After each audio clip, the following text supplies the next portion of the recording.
Digital ticket booking കൂടുതൽ പ്രോത്സാഹിപ്പിക്കുന്നതിനായി Indian railway അവതരിപ്പിച്ച RailOne mobile app വഴിയുള്ള 3% നിരക്കിളവ് ആനുകൂല്യം 2027 മാർച്ച് 31 വരെ നീട്ടി. ആപ്പിലൂടെ ജനറൽ റിസർവ് ചെയ്യാത്ത ട്രെയിൻ ടിക്കറ്റുകൾ ബുക്ക് ചെയ്യുന്ന യാത്രക്കാർക്കാണ് ഈ ഡിസ്കൗണ്ട് ലഭ്യമാകുക. സ്റ്റേഷനുകളിലെ നീണ്ട ക്യൂ ഒഴിവാക്കാനും പണരഹിത ഇടപാടുകൾ വ്യാപിപ്പിക്കാനുമാണ് റെയിൽവേ ഈ പദ്ധതി തുടരുന്നത്. ഈ ഇളവ് 2027 മാർച്ച് 31 വരെയാണ് നീട്ടിയത്. UPI, debit card, credit card, net banking എന്നിവയിൽ പണമടയ്ക്കുന്നവർക്ക് ഈ 3% ഡിസ്കൗണ്ട് ലഭിക്കും.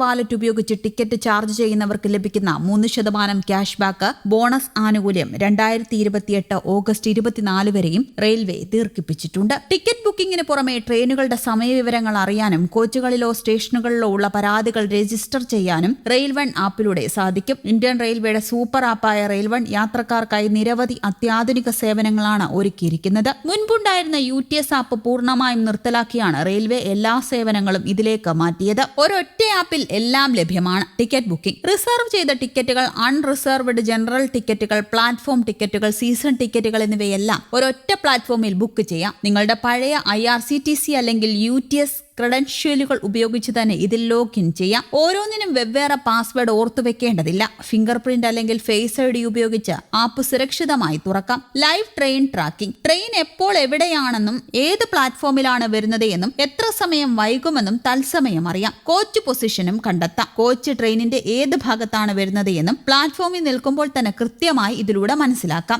യാത്രക്കിടയിലെ ആപ്പിലെ കാറ്ററിംഗ് സംവിധാനം വഴി പ്രമുഖ വെണ്ടർമാരിൽ നിന്ന് സീറ്റിലേക്ക് നേരിട്ട് ഭക്ഷണം ഓർഡർ ചെയ്യാം പറ്റും. മറ്റു സേവനങ്ങൾ ഇവയാണ്. കൂലി ബുക്കിംഗ്, സ്റ്റേഷനിൽ നിന്നുള്ള ടാക്സി ബുക്കിംഗ് എന്നിവയും ഇതിലൂടെ സാധ്യമാണ്. ആപ്പിലൂടെ ബുക്ക് ചെയ്ത QR ടിക്കറ്റുകൾ ഇന്റർനെറ്റ് ഇല്ലാത്തപ്പോഴും TTക്ക് കാണിച്ചു കൊടുക്കാനും സാധിക്കും. ആപ്പിലെ വാലറ്റ് വഴി പണമടയ്ക്കുമ്പോൾ തൽക്ഷണ റീഫണ്ടുകളും മികച്ച ചെലവ് നിയന്ത്രണവും ലഭിക്കും. ഇംഗ്ലീഷിനു പുറമെ മലയാളം ഉൾപ്പെടെയുള്ള 10-ലധികം പ്രാദേശിക ഇന്ത്യൻ ഭാഷകളിൽ ഈ ആപ്പ് ലഭ്യമാണ്. ടിക്കറ്റുകൾ റദ്ദാക്കുകയോ മറ്റോ ചെയ്താൽ ആപ്പിലെ വാലറ്റിലേക്ക് വളരെ പെട്ടെന്ന് തന്നെ പണം തിരികെ ലഭിക്കും. അതിനിടെ ട്രെയിനിൽ ടിക്കറ്റ് എടുക്കാതെ യാത്ര ചെയ്താൽ കാത്തിരിക്കുന്നത് വൻ പിഴ.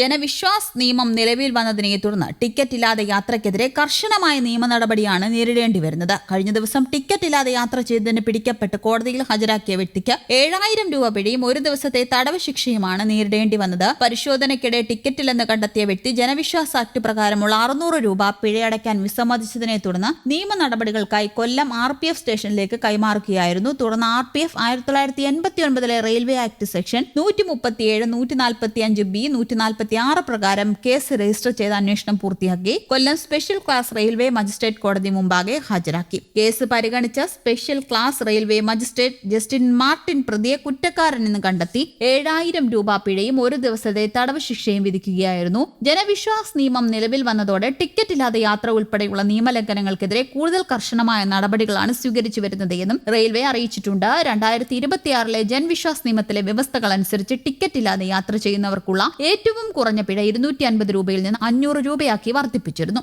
ജനറൽ കോച്ചിൽ പിടിക്കപ്പെട്ടാൽ അടയ്ക്കേണ്ട ചുരുങ്ങിയ ദൂരത്തിനുള്ള തുക 320 രൂപയിൽ നിന്ന് 570 സ്ലീപ്പർ കോച്ചിൽ പിഴത്തുക 530 രൂപയിൽ നിന്ന് 780 വർദ്ധിച്ചു. 1989 റെയിൽവേ ആക്ടിലെ സെഷൻ 137, 138 പ്രകാരമാണ് ഉയർന്ന പിഴ ബാധകമാകുന്നത്. ടിക്കറ്റ് ഇല്ലാതെ യാത്ര ചെയ്യുന്നതും ഉപയോഗിച്ചതോ അസാധുവായതോ അനുചിതമായതോ ആയ ടിക്കറ്റ് ഉപയോഗിച്ച് യാത്ര ചെയ്യുന്നതും ഈ വ്യവസ്ഥകളിൽ ഉൾപ്പെടുന്നു. സാധുവായ ടിക്കറ്റ് ഇല്ലാതെ പിടിക്കപ്പെടുന്ന യാത്രക്കാർ അധിക ചാർജിനൊപ്പം യഥാർത്ഥ യാത്രാ നിരക്കും നൽകേണ്ടി വരുമെന്ന് റെയിൽവേ അധികൃതർ വ്യക്തമാക്കുന്നു. കുറഞ്ഞ പിഴ 500 രൂപയായി നിശ്ചയിച്ചിട്ടുണ്ട്. പിഴ അടയ്ക്കാത്തവർ റെയിൽവേ ആക്ട് പ്രകാരം കുറ്റക്കാരായി കണ്ടെത്തിയാൽ കോടതി നടപടികളും 6 മാസം വരെ തടവും നേരിടേണ്ടി വരാം. മദ്യപിച്ച് ട്രെയിനിൽ കയറി ബഹളമുണ്ടാക്കിയാൽ 1000 രൂപ പിഴയും 6 മാസം വരെ തടവ് ശിക്ഷയും ലഭിക്കാം. കോച്ചുകൾക്കുള്ളിൽ പുകവലിയും പാടില്ല. പുകവലിച്ചാൽ 2000 രൂപയാണ് പിഴ. പിഴ അടയ്ക്കാതെ കോടതിയിലെത്തിയാൽ 5000 രൂപ വരെ പിഴ ലഭിക്കാം. വനിതകളുടെ കോച്ചിൽ അതിക്രമിച്ചു കയറിയാൽ 2000 മുതൽ 5000 രൂപ വരെ പിഴ ചുമത്തും. കോച്ചുകളുടെ മുകളിലും ചവിട്ടുപടിയിലും ഇരുന്ന് യാത്ര ചെയ്യുന്നവരും ശ്രദ്ധിക്കണം. 2000 രൂപ പിഴ അടയ്ക്കേണ്ടി വരും. News desk, Kerala Kaumudi.